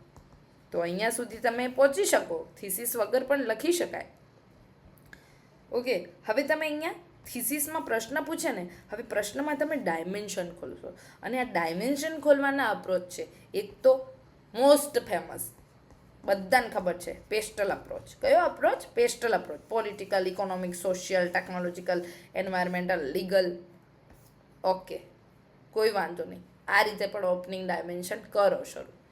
ચલો, એના સિવાય બીજા અપ્રોચ છે જે કલાના તરીકે આપણે યુઝ કરી શકીએ. જોઈએ, તમને જો અનુકૂળ આવે ને તો તમે એમાં જઈ શકો છો, પણ પ્લીઝ પેસ્ટલ અપ્રોચથી પણ કરો ને તો કીધું ને, એ મકાન ના લાગવું જોઈએ, એ ઘર બનવું જોઈએ. અને આ ઘર બનાવવું એ શું છે? કળા છે. એ કઈ રીતે થશે? એસે રાઇટિંગની પ્રેક્ટિસથી થશે. એસે રાઇટિંગની પ્રેક્ટિસ કયા હદ સુધી? તમારી બ્રેઇન મેમરી, તમારી રીડિંગ મેમરી, તમારું નોલેજ છે એ મસલ્સ મેમરીમાં જતું રહેવું જોઈએ. અને મસલ્સ મેમરીને એટલી પાવરફુલ બનાવવાની છે કે તમને પછી કોઈ પણ ટોપિક આપે, કોઈ પણ topic, you can do Excel. તમને એટલો વિશ્વાસ હોવો જોઈએ. ઓકે, હવે આના ડાયમેન્શન કેવા હોય? તો જે આપણે ડાયમેન્શન એટલે શું? તો પેસ્ટલની તો વાત કરી જ, પણ એ પેસ્ટલમાં છે ને એક વસ્તુ હંમેશા ધ્યાન રાખવાની કે અમુક પ્રશ્નો મેક્રો હોય અને એનું સમાધાન માઇક્રોમાં હોય, એની અસરો પણ માઇક્રોમાં હોય. તો મૂળ પ્રશ્નો કરતા જાઓ અને માઇક્રો ડાયમેન્શન ખોલતા જાઓ. મૂળ પ્રશ્ન કરતા જાઓ, માઇક્રો ડાયમેન્શન ખોલતા જાઓ. મેક્રો ડાયમેન્શન એટલે મૂળ પ્રશ્ન, તમે એસેને જે પ્રશ્ન કરો છો એ પ્રશ્ન એ તમારું મેક્રો ડાયમેન્શન છે, અને એની અંદર તમે જે અસરોને જે સમાધાન આપો છો એ માઇક્રો ડાયમેન્શન છે. તો એ વ્યક્તિગત લેવલે, રાષ્ટ્રના લેવલે, સમાજના લેવલે, પરિવારના લેવલે કઈ રીતે છે, આ રીતે આખું એસેનું ઓપનિંગ, બાઇન્ડિંગ એન્ડ કન્ક્લુડિંગ થશે. ઓકે, હવે અહીંયા તમે લખો છો 600 શબ્દોની આસપાસ તમારું બોડી, બરાબર. પછી આવે છે કે તમે જે લાઇનમાં વાત કરી રહ્યા છો ને એનાથી અલગ પણ કંઈક છે, અને આ અલગ શું છે? એ છે ઇન્વર્ઝન થિયરી, બરાબર. એન્ટીથીસિસ જે પૂછ્યું છે એનાથી અલગ પણ હોઈ શકે ને. સપોઝ કે ટ્રુથ, યુપીએસસીમાં 2025માં ક્વેશ્ચન હતો કે સત્યને કોઈ કલર નથી, સત્ય કલરલેસ છે, રંગવિહીન છે સત્ય. તો શું ખરેખર આમ છે? ઓકે, આર્ગ્યુમેન્ટિવ ઇન્ડિયન બનવાનું છે અહીંયા આપણે. અમર્ત્ય સેને કીધું છે એ રીતે કે થોડુંક નેગેશન બી કરવાનું. એટલા બધા શ્રદ્ધાવાન નહીં થઈ જવાનું કે આપણી શ્રદ્ધા અંધશ્રદ્ધામાં કન્વર્ટ થઈ જાય. આ જ વસ્તુ છે. તર્કશીલ તમને જે બનવાનું કીધું છે ને એ અહીંયાથી કીધું છે કે તમે કંઈક અલગ જે પૂછ્યું છે એનાથી અલગ ડિફરન્સ પણ ક્રિએટ કરી શકો છો, અને ત્યાંથી ક્રિએટિવિટીમાં સમાધાન તરફ જઈ શકો છો. તમે આવો પ્રશ્ન કર્યો ને એનો મતલબ થયો કે તમારો એસેનો પાર્ટ છે, બરાબર. એસેની જે બોડી છે ત્યાં 2 ડાયમેન્શન, મેજર ડાયમેન્શન જન્મ્યા, અને એ મેજરમાંથી તમે પહોંચ્યા સિન્થેસિસ પર. એન્ટીથીસિસ, થીસિસ અને સિન્થેસિસ આ છે ને ફિલોસોફિકલ મેથડ છે. ઓકે, ફિલોસોફિકલ મેથડમાં આ મેથડ આપી હતી પહેલાં કોણે? સોક્રેટિસે. સોક્રેટિક ડાયલેક્ટિકલ વે કહેવાય આને. એના પછી આ અપનાવ્યું કોણે? માર્ક્સે, બરાબર.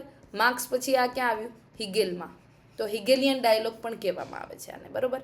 Doubt, debate, dialog. ઓકે, એને આપણે કહીએ છીએ વાદ, વિવાદ, સંવાદ. તો આ વસ્તુ છે એ અહીંયા આવશે, બરાબર. હવે તમારે અહીંયા લીડ કરવાનું છે ક્યાં? મતલબ બોડીમાં જે ત્યાં આપણે 200 થી 300 શબ્દો ઇન્ટ્રોડક્શનમાં યુઝ કર્યા. અહીંયા 600 થી 700 બાકીના જે શબ્દો છે અહીંયાથી શરૂઆત કરવાની છે તમારે. ક્યાં? Lead toward conclusion, way forward. અહીંયા હવે તમારે ત્યાં તમે બધી વાતો કરી, અસરો કીધી, આ કીધી, પણ હવે શું કરવું જોઈએ, સમાધાનનો રસ્તો શું છે? તો આ તમારું એડમિનિસ્ટ્રેટિવ અભિગમ છે. સમસ્યાઓ જ ખબર ના હોવી જોઈએ. સમસ્યાઓ જ ખબર હોય તો પછી બહુ મોટી સમસ્યા થઈ જાય. અને સાથે શું આપવાનું છે? અહીંયા સમાધાન આપવાનું છે. ઓકે, તો આ અહીંયા જે તમે આપશો એ શું થશે? અહીંયા સમાધાન. અને આ સમાધાન છે એ સમાધાનમાં છેલ્લે ભળશે આશા. બરોબર? તો હોપ, અને આ હોપ કેવી પાવરફુલ હોપ હોવી જોઈએ. અહીંયા તમે કન્ક્લુઝન બહુ તમને ગમતા કોઈ કોટથી આપી શકો છો, કોઈ પોએમથી આપી શકો છો, કોઈ સોંગ તમને આવડે છે એનાથી આપી શકો છો, કોઈ ડાયલોગ છે એનાથી આપી શકો છો. બસ જસ્ટ ગીવ અ હોપ. બરોબર? ભાગ મિલ્કા ભાગ. તો આ છેલ્લું જે વાક્ય છે કે તું કરી જ શકે છે, ભલે એનામાં એ વખતે થાકી જવાયું છે, પણ એક ધક્કો છે છેલ્લે આપણે એ મારવાનો છે. અને એ આ છે કે કોઈ પણ, જેમ કે મેં અહીંયા લખ્યું છે, ફોર એક્ઝામ્પલ લખ્યું છે, ઓકે, કે જિંદગી કી યહી રીત હૈ, હાર કે બાદ ભી જીત હૈ. તો આ છે ને આશાવાન વાક્ય છે. તો આ રીતે આપણે કંઈક એસેને આગળ લઈ જવાનો છે. બરાબર? આ એક ફ્રેમવર્ક તમને આપ્યું કે આ રીતે આગળ વધશે. હવે જુઓ જીપીએસસી કેવા પ્રકારના એસે પૂછે છે. તો જીપીએસસી એસે પૂછે છે, એમાં છે વિભાગ એ, એમાં 4 ટોપિક છે તમારી પાસે. વિભાગ 2 છે, ત્યાં પણ 4 ટોપિક છે. હવે આ એસેમાં લાસ્ટ ટાઈમ એસે હતો રાષ્ટ્રીય ચરિત્ર નિર્માણનો પાયો નાગરિક ચારિત્ર ઘડતરમાં રહેલો છે, અને તે ઉપરથી નીચે સુધી બધાની નૈતિકતા, ધીરજ, ખંત અને અત્યંત પરિશ્રમ માગી લેતું શું છે? મહાઅભિયાન છે. હવે જુઓ અહીંયા છે ને રાષ્ટ્ર અને નાગરિક બંને એકમ આપવામાં આવ્યા છે. ઓકે, હવે આ એસે છે એમાં તમને એક મેજર વસ્તુ કહી દેવામાં આવી કે આ બંનેને સાથે સાંકળીને જ મહાઅભિયાન જે આ છે એ પૂરું થશે. પણ આ બંનેને સાથે સાંકળવા માટે જે બ્રિજનું કામ કરશે એ કોણ કરશે? તો એક જ મિનિટ, એ કરશે નૈતિકતા, ધીરજ, ખંત અને અત્યંત પરિશ્રમ પણ પડશે આમ કરવામાં. તો અહીંયા જીપીએસસીએ તમને વેલ્યુ બેઝ ક્વેશ્ચન પૂછ્યો છે, અને આ વેલ્યુને છે એ તમારે ચારિત્ર ઘડતરમાં અને નાગરિકનું પણ ખરું અને રાષ્ટ્રનું પણ ખરું. હવે આ શું છે, કેવી રીતે થશે, એના માટે અત્યારે કયા લેવલ પર કામ થઈ રહ્યું છે, શું શું ઇસ્યુ આવી રહ્યા છે, એમાં આ ઇસ્યુનું સમાધાન શું છે, આપણે એને કઈ રીતે જોઈ રહ્યા છીએ. બરોબર? રાષ્ટ્રનું ચરિત્ર નિર્માણ એ ઇતિહાસમાં કઈ રીતે થયું, બરોબર, એમાં એવા શું પ્રયત્નો થયા, અને અત્યારે વર્તમાનમાં આપણે ક્યાં છીએ. તો આ બધા જ ડાયમેન્શન છે ને એના પર આપણે વાત કરવાની છે. વાત કરવાની નથી, પણ શું કરવાનું છે? લખવાનું છે. કેવું? ઓરિજિનલી. કેવું? આર્ગ્યુમેન્ટિવ. કેવું? સુગ્રથિત, ક્રમબદ્ધ અને અભિવ્યક્તિની કલા તમારી અહીંયા ચકાસવામાં આવશે. બીજો એસે છે, શું છે?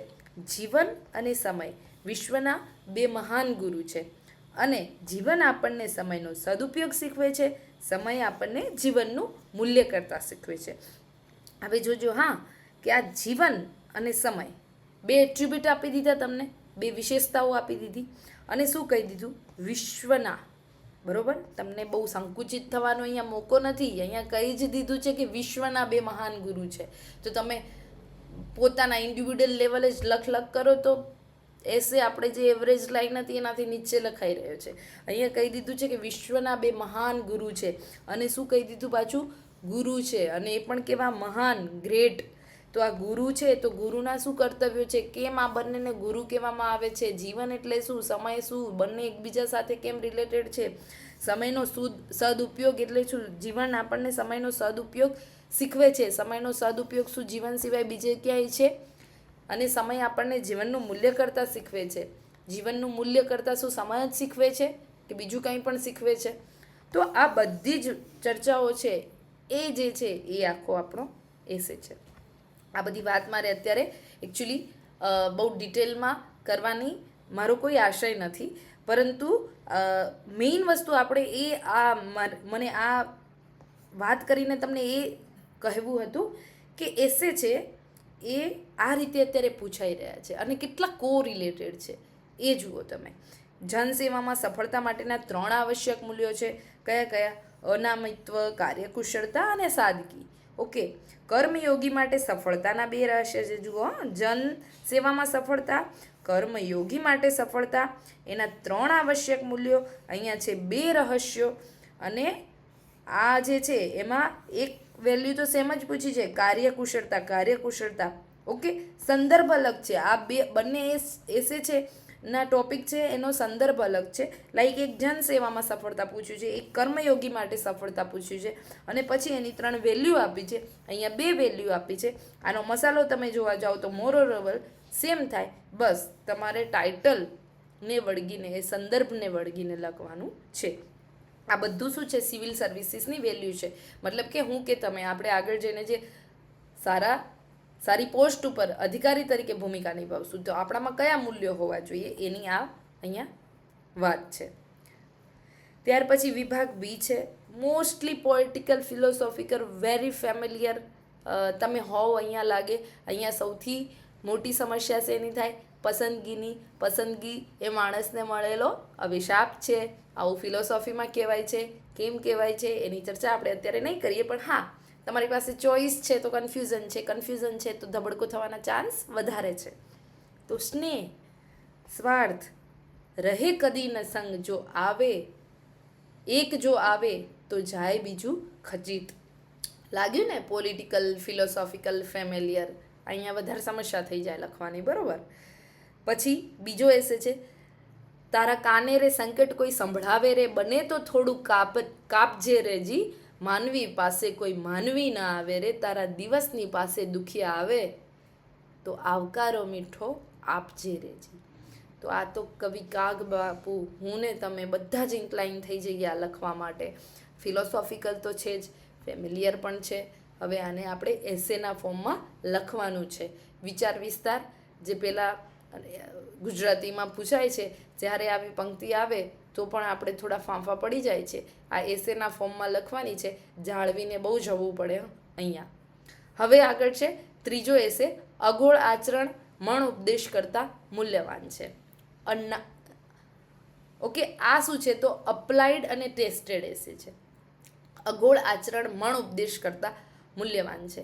તો પહેલાં તો આવું ક્યાં થયેલું છે, શું ખરેખર આમ છે, શું આના વગર આમ ન થઈ શકે, આને અનફોલ્ડ કરવો ને એ આખી ટ્રીક છે. અને પછી એસેને અપ્લાઇડ થયેલો બતાવવો કે ના આમ થયેલું છે. આપણે વાત કરીને તમારે તર્ક કરવાના છે, પણ તર્ક એવિડન્સ બેઝ કરવાના છે. તો એ તર્ક અહીંયા એવિડન્સ બેઝ કરવા એ જ આ એસેની આખી કળા છે. વધુ પડતું સાવધ રહેવું તે સૌથી મોટું જોખમ છે. ઓકે, કે વધારે પડતું તમે કોશિયસ થઈ જાઓ તો એ રિસ્કફુલ છે. હવે અહીંયા આ એસે છે એ પણ અગેન એપ્લાઇડ અને ટેસ્ટેડ છે. આવું ક્યાં ક્યાં થયું છે, શું ખરેખર આમ જ હોય છે? તો આ બે મૂળ મેજર ડાયમેન્શનને ખોલીને આપણે આખા એસેમાં વાત કરવાની થાય. ચલો, આના પહેલાં જીપીએસસીમાં કેવા પ્રશ્નો પૂછાયા છે, એક જ વર્ષનું આગળ લીધું છે, બિકોઝ હવે 2 સેક્શન થઈ ગયા છે. પહેલાં 3 સેક્શન હતા. પહેલાં એક જીએસ બેઝ પણ પૂછાતું હતું, ટેકનોલોજીનો મિક્સ, એક કોઈ આધુનિકતા, સભ્યતા, એવા બધા પૂછાતા હતા. તો અને પહેલાં એ એથિકલ અને વેલ્યુ બેઝ ક્વેશ્ચન આવતા જ હતા જીપીએસસીમાં, બરાબર. તો મનુષ્ય જીવનના સંચાલક બળો, governing force of human life, આ વેલ્યુ બેઝ છે. સ્વતંત્રતા વિશે મારી સમજ, ફિલોસોફિકલ સોશિયો પોલિટિકલ વેમાં આ આખો એસે બ્રોડ ખુલે, બરોબર. અને પછી એમાં લખવાનું હોય સૌંદર્યની વિભાવના, અગેન પોએટિકલ અને ફિલોસોફિકલ એસે છે. હવે વિભાગ બી છે એ ટોટલ જીએસ બેઝ છે. Ethical implications of genetic engineering, threat of biological weapon and global response to it, international interrelationship of Indian stock market and economy over the last 3 decades. આ બધા લલચાવે એવા topic જીએસના. Okay, ત્યાર પછી છે મોડર્નિટી, cause and consequences. હવે આ શું છે યાર, આ તો પહેલાં બીજા ધોરણમાં પૂછવાના એસે અહીંયા પૂછે છે. પછી છે problems caused by use of technology in teaching learning process. તો આ ન્યૂ મેથડ જે છે હાઇબ્રિડ, એને લઈને છે.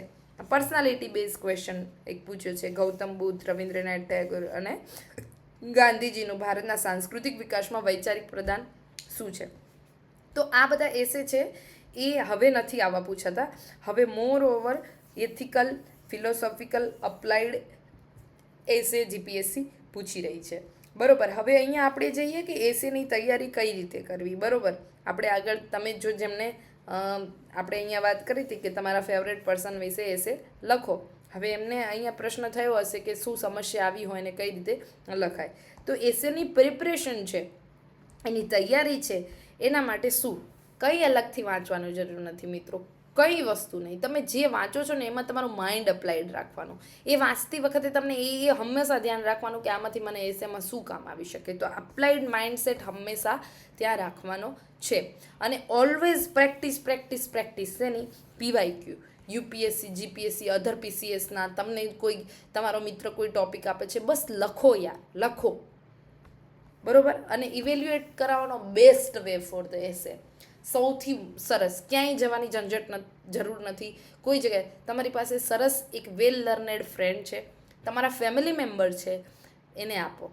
શું તમે જે લખ્યું છે એ લોકો સમજ્યા, એમને કંઈક એમાંથી ટપ્પો પડ્યો, એમને ગમ્યું, વાંચવું આમ ઇન્ટરેસ્ટિંગ લાગ્યું, છેક સુધી સંકળાયેલા રહ્યા, વચ્ચે ક્યાં બોર થઈ ગયા, તો આપણું ઇવેલ્યુએટ કોણ કરશે એસે? આપણા ફેમિલી મેમ્બર, ફ્રેન્ડ.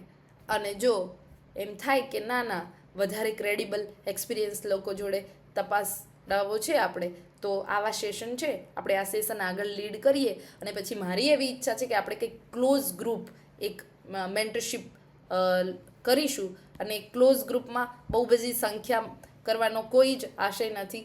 બસ જેમને જોડાવવું છે એ ક્લોઝ ગ્રુપ 20થી 30 લોકો, બસ. આનાથી તો વધારે નહીં જ. આનાથી વધારે થાય ને તો પછી કોઈને આઉટપુટ મળતું નથી, બરાબર. તો આપણે જો આ સેશન ફ્રૂટફુલ તમને લાગે છે, તમારો રિસ્પોન્સ કેવો છે, એના આધારે આપણે આમાં બ્રેઇન સ્ટ્રોમિંગનું જે મેન્ટરશિપ પ્રોગ્રામ છે, તમે લખો છો તો ક્યાં ક્યાં તમને શું નડે છે, તો એનું આપણે એક જનરલ ડિસ્કશન 10થી 15 આવા ડિસ્કશન કરીને આ વસ્તુને આપણે એક ક્લોઝ ગ્રુપ રાઇટિંગ પ્રેક્ટિસમાં કન્વર્ટ કરી શકીએ. હવે જો તમને ઈચ્છા હોય તો કોમેન્ટમાં તમે કોમેન્ટ કરશો તો આગળ એ મુજબનો આપણે નિર્ણય લઈ શકવા માટે સક્ષમ બની શકીએ. ઓકે, હવે આગળ છે કે એસે. યસ, તમારે કઈ રીતે, આનું કોઈ વન સ્ટોપ સોલ્યુશન નથી. એસે એ સતત વિકસતી પ્રક્રિયા છે. તમે જેટલું વધારે લખશો, તમારા પહેલા એસેથી 10મા એસે વચ્ચે બહુ જ મોટો ફરક છે, આ હું તમને ગેરંટી આપું છું. જો તમે એને બહુ પ્રોપર મેનરમાં ખરેખર વિચારશીલ દ્રષ્ટિ રાખીને એક લખવાની એક ઢબ કેળવીને જો તમે લખ્યું છે, તો આ સતત વિકસવાની ક્રિયા છે ને એ તમારા ફર્સ્ટ અને લાસ્ટ જે એક્ઝામ હોલની પહેલાં તમે જે એસે લખેલો હશે એમાં તમે તદ્દન એ તફાવત જોઈ શકશો. તો શું છે? ટ્રીક કોઈ નથી, મેથડ છે. મેથડ કઈ છે? Practice practice practice. પણ એ કેવી? સારું વાંચો, સારું લખો, સારું વિચારો, એનું યોગ્ય વ્યક્તિ પાસે મૂલ્યાંકન કરાવો, તમારા ફેમિલી મેમ્બરને આપો, તમે એને પૂછો કે આમાં શું એમને અઘરું લાગ્યું, ક્યાં એમની ક્લિક વાંચવામાં છૂટી જતી હતી. તો યસ, વાંચન લેખન મૂલ્યાંકન, વાંચન લેખન, એટલે આ વસ્તુ શું થાય? આપણી મસલ્સ મેમરીમાં ઇન્ગ્રેઇન થઈ જાય અને એક જેમ નદી વહે એમ આપણા પછી શબ્દો, આપણા વિચારો, આપણી આર્ગ્યુમેન્ટ વહેવા જોઈએ. અને હંમેશા ધ્યાન રાખવું, ઓલવેઝ માઇન્ડ યોર ડેસ્ટિનેશન, બરાબર, કે ક્યાં આપણે પહોંચવાનું છે, આપણે શેના વિશે વાત કરી રહ્યા છીએ, આ વસ્તુ ધ્યાન રાખવાની છે. કારણ કે જુઓ, કોઈ પણ નદી છે ને મહાન, જેને આપણે સેક્રેડ ગણીએ છીએ, એ છે ને બહુ જિદ્દી છે. જિદ્દી કયા વેમાં? એ એનો રસ્તો મૂકતી નથી, એને એનો પાથ ખબર જ છે, એને ખબર જ છે કે ક્યાં જઈને મળવાનું છે. અને વચ્ચે આવતા પર્વતોને પણ એ શું કરી નાખે છે? કોતરી નાખે છે, ત્યાં ખીણ બનાવીને એ આગળ જાય. તો જ્યાં પણ અવરોધ આવતો હોય લખવાનો, તો ત્યાં અટકીને જ જવાનું, ત્યાંથી પછી બીજા પેપર તરફ કે પછી બીજી કોઈ ટ્રીક તરફ નથી વળી જવાનું. એક નક્કી કરો યાર, અને વળગ્યા એને વળગ્યા રસ્તો છે જ આગળ, પણ એ વળગ્યા રહેવાની દિશા પણ કંઈક પ્રોપર પોતાની યુનિક વેમાં નક્કી કરો. આપણે વાત કરીએ ઇન્ટ્રો અને કન્ક્લુઝન, પ્રસ્તાવના અને સમાપન. કયો એસે લખવો, પસંદગીની સમસ્યા, કઈ રીતે? હવે આ બંને લખતા પહેલાં પસંદગી પ્રોપર હોવી જોઈએ. પસંદગી પ્રોપર હોય તો જીવન સારું ચાલે. હું ને તમે આ ઉંમરે આ બાબત સમજી શકીએ છીએ કે પસંદગી પર બધો રહેલો છે આધાર. ઓકે, અને બીજું જતી વેળાના જવા પર એનો આધાર છે. ઓકે, પસંદ કરો, શરૂઆત કરો વાત કરવાની, અને છેલ્લે સમાપન જે કન્ક્લુઝન થાય છે લાઈફનું એ પણ બહુ બ્યુટીફુલ હોવું જોઈએ. કહું છું આગળ કઈ રીતે. ઓકે, હવે જુઓ આ પસંદગી છે ને એ કઈ રીતે કરવાની છે. તો કોર આઈડિયા છે, ચાર તમને ટોપિક આપવામાં આવ્યા છે, તમને અહીંયા છૂટ આપવામાં આવી છે કે તમે આમાંથી કોઈ પણ એક પર લખી શકો. હવે તમે લખશો, આ તમે જેવા વાંચશો ને એટલે જો મહેનત કરી હશે ને તો ચમકારો થશે અહીંયા કોઈ પણ જગ્યાએ, એક જગ્યાએ વધારે ઝબકારો થશે. હવે આ ઝબકારો જો થયો તો પછી એનો કોર આઈડિયા તમને જો હશે તો જે ઝબકારો થયો હશે. તો આ કોર આઈડિયા તમને જે શેનો હોય એ જે કહે છે એ એક્ઝેક્ટલી તમે સમજી ગયા, અને એક્ઝેક્ટલી સમજ્યા પછી તમને એના ડાયમેન્શન ઓપન કરતા આવડી ગયા, બરાબર, કે આ કયા વેમાં વાત થશે, આમાં શું શું વાત થશે. હવે જે વાત થશે એના મારી પાસે પુરાવા છે, એના માટે આર્ગ્યુમેન્ટ છે, એના માટે આર્ગ્યુમેન્ટ પણ કેવા એવિડન્સ, એક્ઝામ્પલ, ડેટા, ફેક્ટ્સવાળા છે. તો પછી આ એસે પર આગળ વધવાનું છે અને પછી બ્રેઇનસ્ટોર્મની શરૂઆત કરવાની છે. જુઓ 3 કલાક છે અને 2 એસે છે, તો તમે અડધો કલાક છે બંને એસેમાં, એ તમે શું આપી શકો, બ્રેઇનસ્ટોર્મમાં આપી શકો. અને બ્રેઇનસ્ટોર્મમાં શું કરવાનું છે, પ્રશ્નો કરવાના છે. અને આ પ્રશ્નો કર્યા છે ને એને પછી નંબરિંગ કરવાનું. શું કરવાનું કે તમે સપોઝ કે આપણે આ લઈએ ઉદાહરણ તરીકે કે unexamined life is not worth living, કે જે બિન તપાસેલું જીવન છે, ગુજરાતી આનું કંઈક પ્રોપર સારું થતું હશે કે તપાસ્યા વગરનું જીવન છે, તો એ જીવન કેવું છે કે જીવવા માટે યોગ્ય નથી. હવે આ કોણે કીધું છે, તો સોક્રેટિસ, મે બી એરિસ્ટોટલ, આ બંનેમાંથી કોઈએ કીધું છે. તો અહીંયા પહેલો પ્રશ્ન આવે કે અનએક્ઝામાઇન્ડ લાઈફ એટલે શું. પ્રશ્નો કર્યા, યસ કર્યો, અને કેમ એ જીવવા માટે યોગ્ય નથી. બીજો પ્રશ્ન. તો 2 મૂળભૂત પ્રશ્નો છે ને એ તો એસેના ટોપિકમાં જ રહેલા છે, બરાબર. તો આ પ્રશ્નો કર્યા પછી આગળ વધવાનું છે. અને આ 2 માળખા નક્કી થઈ ગયા બ્રેઇનસ્ટોર્મના, બરાબર. આમાં બીજા આવશે અનએક્ઝામાઇન્ડ લાઈફ એટલે શું, કોણ કોણે આવું કર્યું અને એનાથી શું શું થયું. તો એ તમારું બ્રેઇનસ્ટોર્મ થશે આ રીતે. અને આ બ્રેઇનસ્ટોર્મ કરતી વખતે તમારે એક વસ્તુ શીખવાની છે, એને શું કહેવાય છે, ડાયકોટોમ્સ, યાની એક વિરોધાભાસ. જેમ કે હવે આ હું તમને વર્સિસ ફોર્મ્યુલા સમજાવું. આ શું છે, ગ્રોથ છે સપોઝ તમે જાણો છો, તો એનાથી એક બીજું શું છે, ડેવલપમેન્ટ. ઓકે, ડેવલપમેન્ટ છે તો એનાથી આગળ શું છે, એન્વાયરમેન્ટ છે. ઓકે, એન્વાયરમેન્ટ છે તો એનાથી આગળ શું છે, હ્યુમાનિટી છે, બરાબર. અને આ જે આખી ડાયકોટોમી છે, એક કોર છે, એક સ્મોલ ગોલ છે, તો એનાથી મોટો એક ગોલ છે. અહીંયા આ છે તો એનાથી મોટું કંઈક છે, આ છે તો એનાથી મોટું કંઈક છે. તો આ જે ડાયકોટોમ છે એ તમને એસેમાં બનાવતા આવડવા જોઈએ. આર્ગ્યુમેન્ટ બિલ્ડ કરવાના છે. આર્ગ્યુમેન્ટ બિલ્ડ કરવા માટે આપણે આગળ વાત કરીએ એમ થીસીસ, એન્ટીથીસીસ, સિન્થેસિસ, વાદ વિવાદ અને સંવાદ. આ પ્રવૃત્તિ, ડિબેટ, ડિસ્કશન, ડિસ્કોર્સ, બરાબર, ડેમોક્રેસી માટે બહુ જરૂરી છે. તો આ એ જ વસ્તુ છે ડેમોક્રેસી જે આપણે કરીએ છીએ એમાં વાદ વિવાદની જે સંસ્કૃતિ છે, આ વાદ વિવાદની સંસ્કૃતિ એટલે આ જ આપણે એસેમાં મૂળભૂત આ જે લોકોને આની ફાવટ આવી ગઈ ને they can do excellent in essay. પછી ફિલોસોફિકલ મોડલ, આનું એક આ મતલબ મેં જે વાત કરી ને આગળ કે સોક્રેટિક મેથડ છે, સોક્રેટિકના ડાયલોગની આ એક મેથડ છે. તો ડાયલેક્ટિકલ મોડલ છે ફિલોસોફીનું. ફિલોસોફી જે બેઝ પર આગળ વધી ને એ આ જ છે.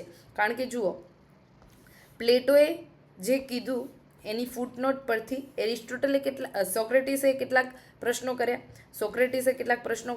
ત્યાંથી સોક્રેટિસે જે પ્રશ્નો કર્યા એમાંથી પ્લેટોએ જે પ્રશ્નો કર્યા એમાંથી એરિસ્ટોટલ જે પ્રશ્નો કરે છે ત્યાંથી આગળ વધીને એને જ આગળ લઈ જાય છે કોઈ બીજા ફિલોસોફર. આમાં સ્પિનોઝા હોઈ શકે છે, લાઇબનીઝ હોઈ શકે છે, હ્યુમ હોઈ શકે છે, કાન્ટ હોઈ શકે છે, લેંગ્વેજ મોડેલમાં વિટગનસ્ટીન. તો આ બધાએ શું કર્યું, આગળ જે કહેવાયું એને અલગ અલગ રીતે આર્ગ્યુમેન્ટમાં સમજ્યું, બરાબર, અને રેશનલ એક આખી ફિલોસોફી ઘડાઈ. કોણ, દેકાર્ત શું કહે છે, આઈ થિંક ધેરફોર આઈ એમ, હું વિચારું છું તેથી જ હું છું. એટલે એસેમાં આપણે આગળ વાત કરીએ એમ what you know is not important, what you think તમે શું વિચારો છો આના વિશે એ, અને તમે વિચારો છો એટલે તો તમે છો. તો ફિલોસોફી આજ તો કે છે, તો ફિલોસોફિકલ એસેમાં ફિલોસોફિકલ અપ્રોચ એટલા માટે જરૂરી છે, સમજ્યા? હવે આગળ જોઈએ કે સોલ્યુશન. હવે જે આપણે આગળ આપવાનું છે, આ બધું કર્યા પછી થીસીસ, એન્ટીથીસીસ, સિન્થેસિસ, વાદ વિવાદ, સંવાદ કર્યા પછી અહીંયા આવશે એક ન્યૂ વે. તમારી પાસે આ બધી ચર્ચા તો કરી, પણ શું તમારી પાસે સમાધાન છે આનું? કોઈ સક્સેસ રેટ તરફ આપણે આગળ વધી શકીએ છીએ ખરા? આ બધું લખતી વખતે તમે અંદર મસાલામાં આ data, facts, index, report use કરી શકો છો, એક્ઝામ્પલ ઉપયોગમાં લઈ શકો છો. તો આ બધું આવશે ક્યાં? બ્રેઇન સ્ટ્રોમ કરતી વખતે તમને આ બધું મૂળભૂત, આ બધા બારીઓ ખુલી જવી જોઈએ, વિન્ડો ઓપોર્ચ્યુનિટી અહીંયાથી દેખાવી જોઈએ કે આપણે ક્યાં આને લઈ જવાનું છે, બરાબર? યસ. આ વાત કર્યા પછી આપણે હવે જોઈએ કે જે એસે પૂછાય છે ને, એ એસેની તમારી તૈયારી તમારે થીમ બેઝ કરવાની છે. ઓકે, એમાં ફિલોસોફિકલ એસેની પણ થીમ છે અને ઇસ્યુ બેઝ એસેની પણ થીમ છે. હવે ઇસ્યુ બેઝ એસે કયા કયા પૂછાશે? મીડિયાનો, AI, environment, technology, women, gender sensitivity, gender neutrality, health, education, democracy, judiciary, governance. તો આ બધા એસે છે ને એ કેવા છે? આ બધા એસે ઇશ્યુ બેઝ એસે છે. અને ફિલોસોફિકલ એસે એક બીજા પૂછાય છે. હવે આ ફિલોસોફિકલ એસેમાં કેવા છે? બધા વેલ્યુ બેઝ એસે, બરાબર? હ્યુમન કેરેક્ટર, ચરિત્રને લઈને, જેમ કે રાષ્ટ્રીય ચરિત્ર, નાગરિક ચરિત્ર એવું પૂછ્યું હતું ને એ પ્રકારે. રિસ્ક, કરેજ, સાહસના મૂલ્યો પૂછી શકે. તમારી એક્શન ક્યાંય દેખાય એવા કર્મ આધારિત તમને ક્વેશ્ચન આવી શકે.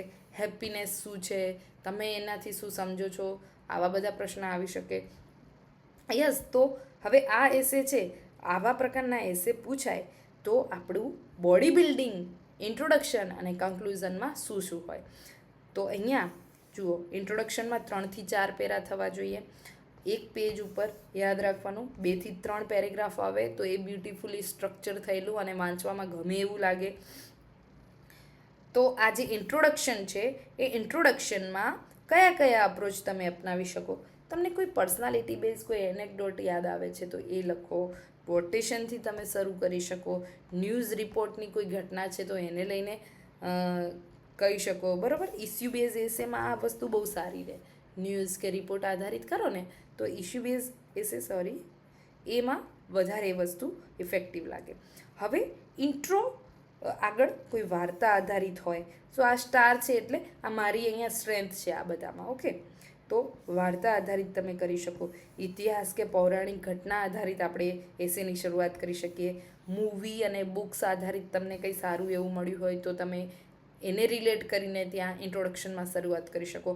ફ્યુચર ફ્લાઇટ, અહીંયા એક સંવાદ કરો અને ફ્યુચરમાં શું થશે આવો એક પ્રશ્ન કરો. અહીંયાથી એક સારો અપ્રોચ ઇન્ટ્રોડક્શનનો આવી શકે. હવે વી આર ધ જનરેશન કે જે સોશિયલ મીડિયા સાથે આપણે મોટા થઈ રહ્યા છીએ, બરાબર? આપણું આગળ યુવાનીની અવસ્થા. તો આપણે બધા જાણીએ છીએ કે વોટ ઇઝ હુક પોઈન્ટ. યાર, તમે ઇન્સ્ટા વાપરતા હોવ છો તો તમે જો ઇન્સ્ટામાં કોઈ વસ્તુ સ્ક્રોલ કરો ને પછી થોડી વાર સ્ટિક થઈ જાઓ છો ને, એ સ્ટિક થઈ જવાની જે ઇન્ટરેસ્ટિંગ વાત છે ને એને કહેવાય હુક પોઈન્ટ. તો એસે ઇઝ અબાઉટ હુક પોઈન્ટ. તમને આ હુક પોઈન્ટને પછી આગળ બોડીમાં લઈ જવું એટલે શું? તો ફ્લો ક્રિએટ કરવો એમાંથી એક. તો આ હુક પોઈન્ટ છે ને એ જનરેટ કરતા આવડવો જોઈએ. ઓકે, હવે આના માટે છે ને એક મેં પોતે વિચાર્યું છે કે આને કઈ રીતે ઇન્ટરેસ્ટિંગ બનાવી શકાય. તો ઇન્ટરેસ્ટિંગ કઈ રીતે બનાવી શકાય એક તો આઈ છે કે આને ઇન્ટરેસ્ટિંગ બનાવવાનું છે. ઓકે, બીજું ઇન્ટરેસ્ટિંગ કેવું હોવું જોઈએ? જે છે એને રિલેવન્ટ હોવું જોઈએ. રિલેવન્સી એની બહુ હાઈ લેવલ પર હોવી જોઈએ. અને બીજું કે બહુ કોન્શિયસ એફર્ટ અને કન્સાઇઝ એફર્ટ્સ હોવો જોઈએ, બરાબર? આપણે જે પણ કહીએ છીએ ને બહુ ઓછામાં બહુ સારી રીતે વે ઓફ એક્સપ્રેશન સાથે કહેવાનું છે. ઓછા શબ્દોમાં બેસ્ટ અભિવ્યક્તિ તમારી આ હોવી જોઈએ ઇન્ટ્રોડક્શનમાં. તો આ થયું ઇન્ટ્રોડક્શન. ઓકે, હવે છે બોડી બિલ્ડિંગ. ત્યાં 3 થી 4 પેરા લખો છો, અહીંયા તમારે 12 થી 13 પેરા લખવાના છે. 12 થી 13 પેરાને પણ આપણે બ્રેઇનસ્ટોર્મ કરતી વખતે ધ્યાન રાખવાનું છે કે આમાં કયા કયા પોઈન્ટ લેવાના છે. તો અહીં તમે જો કયા અપ્રોચમાં લખશો, એક વ્યક્તિગત એકમ હોય એનું શું ઇસ્યુ છે, એની શું સમસ્યાઓ છે, એના માટે શું સમાધાન છે, ઇતિહાસ અને સમાજ આ બંને આસ્પેક્ટમાં જે પણ એસે પૂછાયો છે એને કઈ રીતે ઓપન કરી શકાય. હવે જેવું તમે ઇતિહાસ અને સમાજ ખોલો ને એટલે પછી ત્યાં તરત રાજ્ય વ્યવસ્થાને બંધારણ આવવું જોઈએ. જો આ પહેલાં આવી ગયું અને આ પછી આવ્યું ને તો પેલી બે સમજુ બકરીઓ આવી તે વચ્ચે પુલ તૂટી ગયો ને એ સ્થિતિ થાય. ઓકે, તો એવું કહે ને કે એક ફ્લો, એક સ્ટ્રક્ચર, એક કોહરન્ટ લાગવું જોઈએ. તો એ વસ્તુ આ છે. ઓકે, પછી એનું નૈતિક પાસું શું છે, એનું આર્થિક પાસું શું છે, એની મનોવૈજ્ઞાનિક અસર શું છે. પર્યાવરણ આવે ને એના પછી ટેકનોલોજી આવવી જ જોઈએ. બિકોઝ પર્યાવરણના સમાધાન છે ને એક તો નૈતિકતામાં છે, એક તો મનોવિજ્ઞાનમાં છે અને એક ટેકનોલોજીમાં છે. તો આ બધું નજીક નજીક હોવું જોઈએ તમે જે લખો ને. અને પછી એક મોટું રૂફ આવે છે, એ છે ગ્લોબલ લેવલે, આંતરરાષ્ટ્રીય લેવલે, વર્લ્ડ લેવલે આની શું અસર છે.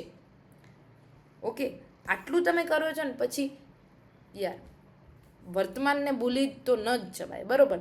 તો હવે જે આપણે વાત કરી એની વર્તમાનમાં શું પ્રાસંગિકતા છે એ પણ લખવી પડે.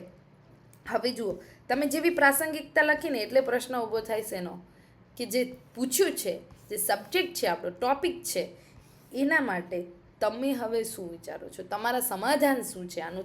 એટલે તમે બહુ ઇમોશનલ થઈ ગયા લખતે લખતે, બહુ તર્કબદ્ધ થઈ ગયા, પણ હવે ઇમોશનલી ઇન્ટેલિજન્સ છો, તર્ક અને ઇમોશન બંને ભેગું કરીને કંઈ સમાધાન આપી શકો છો ખરા. તો એ વસ્તુ છે ને એ તમારું અહીંયાથી શરૂ શું થાય, લીડ ટુવર્ડ કન્ક્લુઝન. ઓકે, આ તમારે કન્ક્લુઝનની શરૂઆત છે. ઓકે, અને કન્ક્લુઝનની જે શરૂઆત છે અને પછી તમે પહોંચો છો ક્યાં, 3-4 પેરા અહીંયા આપો છો ને ફાઇનલ પેરામાં પહોંચો છો ત્યાં આશાનો એપિટોમ હોવો જોઈએ. આ હોપ, અહીંયા આશાથી ભરપૂર કન્ક્લુઝન હોવું જોઈએ. ફિલોસોફિકલ આદર્શ તમે અહીંયા કંઈક આપો, સાયક્લિક વ્યૂ અપનાવો, બરાબર. સપોઝ કે પાસ્ટમાં એવું કંઈ થયું અને અત્યારે જે પ્રેઝન્ટ છે અને ફ્યુચર છે તો એમાં આપણે શું લર્નિંગ કરી શકીએ. સ્ટાર્ટિંગમાં તમે કંઈક કીધું હોય અને એને એન્ડમાં સાંકળો તો આ સાયક્લિક અપ્રોચ આવો અપનાવવાનો છે. કોઈ કવિતા સરસ તમને યાદ આવી, ભારતનું સ્વપ્ન શું છે, ગાંધીનો આદર્શ શું છે, અન્ય મહાન વ્યક્તિઓનો આદર્શ શું હતો, અને એને આપણે ત્યાં સુધી પહોંચવામાં કેટલા બધા પગલાઓ હજી કાપવાના છે. તો આ જહેમત આપણે ઉઠાવવાની છે. અને આ જહેમત કેવી છે, જેમાં મને ખૂબ જ વિશ્વાસ છે, જેમાં મને બહુ આશા, એક ત્યાં આશા મને દેખાઈ રહી છે અને એ આશા જ મને એ પ્રકાશ સુધી લઈ જશે, બરાબર. તો આ જે છે એ કન્ક્લુઝન આપણું આવું હોવું જોઈએ, પોઝિટિવ કન્ક્લુઝન. તમે કંઈક સકારાત્મક એવું આપીને ગયા કે વ્યક્તિને એવું થઈ ગયું કે ના ના યસ આ જ હું કહેવા માંગતો હતો. અને આ એસેનો ટોન આ જ છે, એ જે નિચોડ છે, બરાબર, કે દહીં, દૂધ, છાશ આ બધું વલોવ્યું અને છેલ્લે જે માખણ મિશ્રી નીકળી એ છે કન્ક્લુઝન. હવે આના તમે નોટ્સ કેવી રીતે બનાવવા જોઈએ એ પણ એક પ્રશ્ન આવતો હોય છે. તો મારો અભિગમ એવો છે કે હંમેશા થીમ વાઇઝ નોટ બનાવો, એક એની એક્ઝામ્પલ બેંક બનાવો, એક ડીકોડ પોઈન્ટ ઓફ વ્યૂ તમારા દરેક એસેનો તમારી પાસે હોવો જોઈએ. અને right evaluate right, right evaluate right, right evaluate right અને સ્કોર હાઈ. આ જ આ સેશનનો ઉદ્દેશ હતો. હજી કંઈક રહી જાય છે અને એ છે કે યસ, ઘણા બધા અપ્રોચ છે એસેને લખવાના. આપણે આગળ પણ વાત કરી, સૌથી ફેમસ કયો છે પેસ્ટલ. તમે એમાં સફળ રહેતા હો તો તમે લખી શકો છો, પણ તમને તમારી ઓરિજિનાલિટીને આર્ટ ફોર્મમાં વિકસાવવી છે તો ઘણા બધા બીજા સારા સારા અપ્રોચ છે. એમાં એક છે ટેમ્પોરલ અપ્રોચ. ઓકે, કે જેમાં પાસ્ટ, પ્રેઝન્ટ અને ફ્યુચરની વાત થાય છે. ઇનફાઇનાઇટ અપ્રોચ પણ કહેવામાં આવે છે આને. એટલે કારણ કે આ શું છે તો સતત ચાલતી રહેતી પ્રક્રિયા છે. અહીંયાથી તમે શું શીખ્યા, મિસ્ટેક કરી અને એને તમે તમારા ફ્યુચરમાં કઈ રીતે એનામાંથી હવે આગળ વધશો.